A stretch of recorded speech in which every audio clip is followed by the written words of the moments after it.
Paul Watson, défenseur des baleines, libéré après 5 mois de détention. Paul Watson, figure emblématique de la lutte pour la protection des océans et fondateur de l'organisation Sea Shepherd, a été libéré de prison le 17 décembre 2024. Âgé de 74 ans, l'activiste avait été arrêté en juin dernier au Groenland en raison d'une notice rouge émise par Interpol à la demande du Japon. Le gouvernement danois, qui supervise les affaires judiciaires du Groenland, a refusé d'extrader Watson vers le Japon.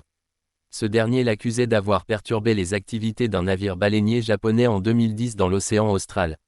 Une décision saluée par ses partisans et qui marque une victoire dans un combat judiciaire qui dure depuis des années.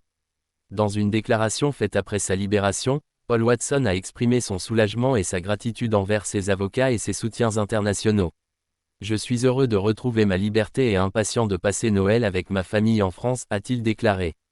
Watson, qui a passé près de 5 mois en détention provisoire, a qualifié cette expérience de « test de résilience » tout en réaffirmant son engagement à continuer de défendre les océans et la faune marine. Paul Watson est connu pour ses méthodes parfois radicales dans sa lutte contre la chasse à la baleine et la pêche illégale. Ses actions, menées par l'intermédiaire de Sea Shepherd, ont souvent conduit à des affrontements en haute mer, notamment avec les flottes japonaises. Si ses partisans saluent son dévouement à la cause environnementale, ses détracteurs, dont les autorités japonaises, dénoncent des pratiques qu'il qualifie de « piraterie écologique ». Malgré sa libération, Paul Watson reste sous la menace d'une notice rouge d'Interpol, qui pourrait être appliquée dans d'autres pays coopérant avec le Japon. Interrogé sur ses projets futurs, Watson a affirmé qu'il continuerait ses actions contre la chasse à la baleine, notamment en Islande et dans le sanctuaire baleinier de l'océan austral.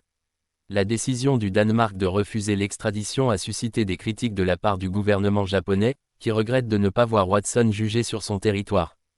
À l'inverse, des organisations de défense de l'environnement, telles que Greenpeace et WWF, se sont réjouies de la libération de l'activiste, estimant que cela permettra de mettre à nouveau l'accent sur les enjeux écologiques cruciaux.